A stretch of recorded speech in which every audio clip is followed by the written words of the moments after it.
Toastmasters. Good afternoon. Sociability is the quality of being social. Have you ever thought about why some days some people greet you as you walk down the hallways of FTB, and some days people just completely ignore you? That's happened to me.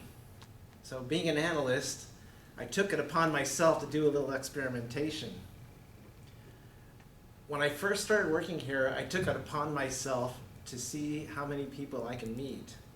And then I found out there were in excess of 5,000 people who worked here. I noticed that one day a lot of people, without even me saying anything and just looking at them, they would greet me. The next day, almost all the same people just completely ignored me unless I looked at them and got eye contact and smiled. I got determined to find out why.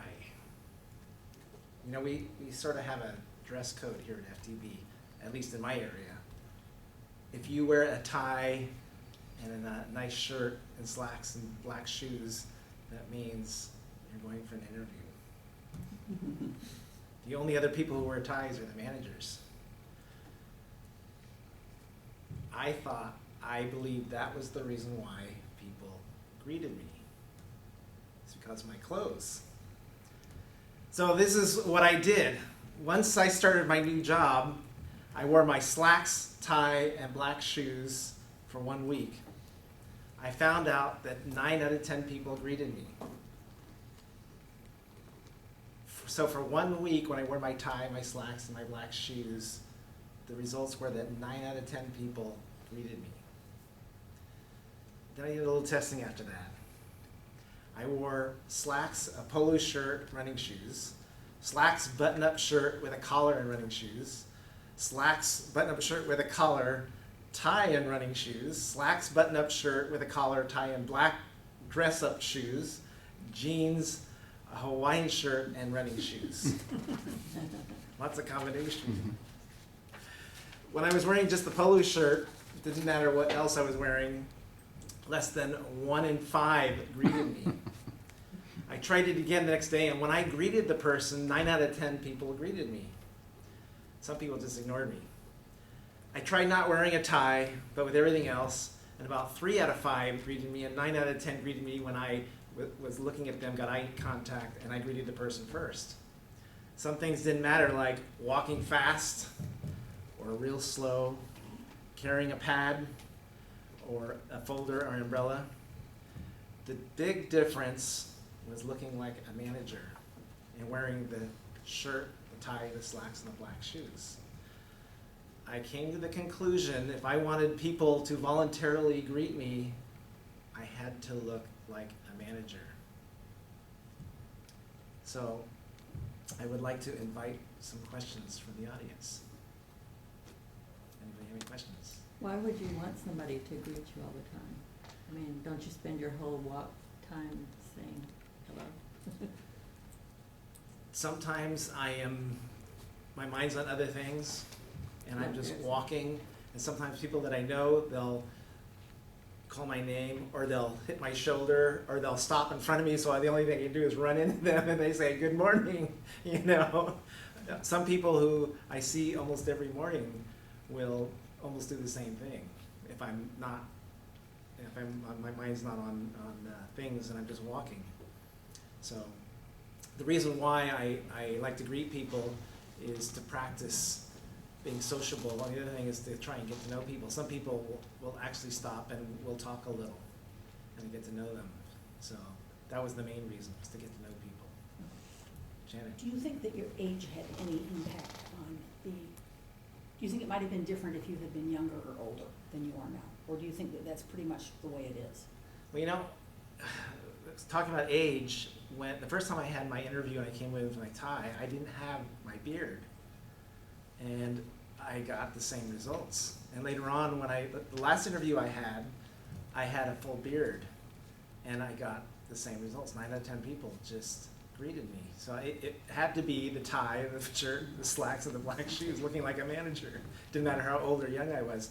And one of the guys that I work with, and a lot of people said, when I shaved my beard off, they said, you look like you're in your late 30s, early 40s. You know, they said you look like you lost 20 years. So, David, you had a question? When you're including good mornings and stuff, were you including like head nods? Or just words? Was I included what? Like head nods or other forms or other body language instead of just saying good morning? You know, nobody gave me a head nod. Everybody said good morning. Or they put their hand up and say good morning. I'd look at them and they'd say good morning without me saying anything with the tie. But when I didn't have that, I had to look at them and say good morning, and then I go to good morning back. Otherwise, I got nothing from that out of 10 people. When you were greeting the people, were you in the same area within franchise export or a different area? I was in the same area. I always walked through the same. Same area. Yeah. I wonder what would have been different if you went to another area. Many different people, they walk in the same aisle over there. You've done a lot of interesting experimentation. What's the long-term benefit to you from having done that? That I need to be a manager if I want people to greet me. Well, I'll meet more people dressed like a manager, is what it is. Did you also give some thought to reciprocal, like, if you have to greet everybody you know as you walk along, I mean, isn't that kind of crazy? No. Or do you greet everybody that you know as you walk along? I greet everybody whether I know them or not. Oh. Some people, when they're looking at me, I won't greet them, but sometimes I say good morning, and they'll still be looking the other way, and they'll say good morning as they're passing, or I hear the good morning behind me as they've passed. It's a good way to start the day. Thanks, Scott. Mhm. Anyway. Scott, you had a question? Actually, I got two. One, if you're just minding your own business, you walk along and say hi. So ever cross your mind that that person would be like, oh, what do he want? I didn't get that. I got everybody that I said good morning to said good morning. Some people smiled, some people put their hand up. Thank you. We're out of time, so I'll speak to everyone. Okay, well, thank you, everybody. Mr. Toastmaster. Mr. Mario, very interesting to have a self-made test report that you did. And you shared that with us with your speech today. It was very interesting because what you were talking about is something that I do all the time. And I have noticed that when I wear my hair, I have a wig that's very fluffy and very curly and very 80-ish is. I get more highs, more looks, and discussions than I ever do any other time. So it's interesting about the clothing. You're feeling that if you have the tie and the apparel of a manager, you get more hellos. That's very interesting here at FTB. I guess we've grown to know those that are of importance by their attire. Therefore, as a manager, you can see how I'm dressed today.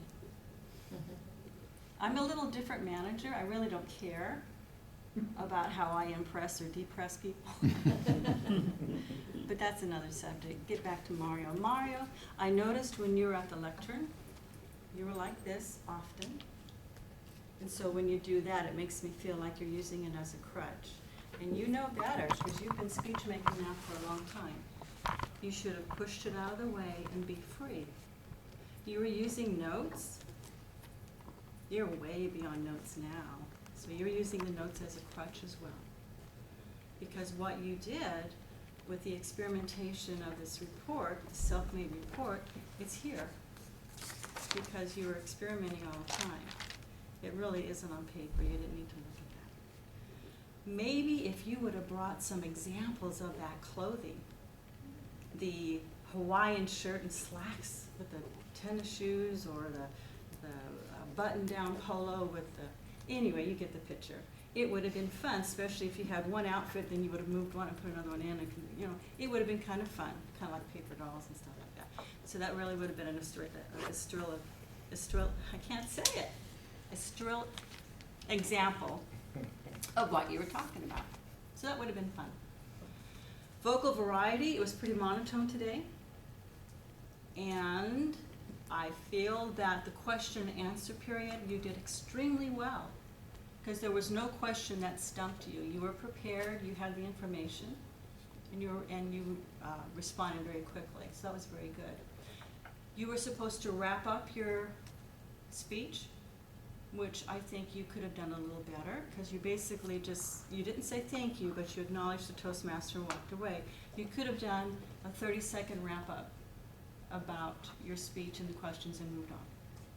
So thank you very much for sharing your self-made report, and I hope to hear many more speeches from you without the lectern.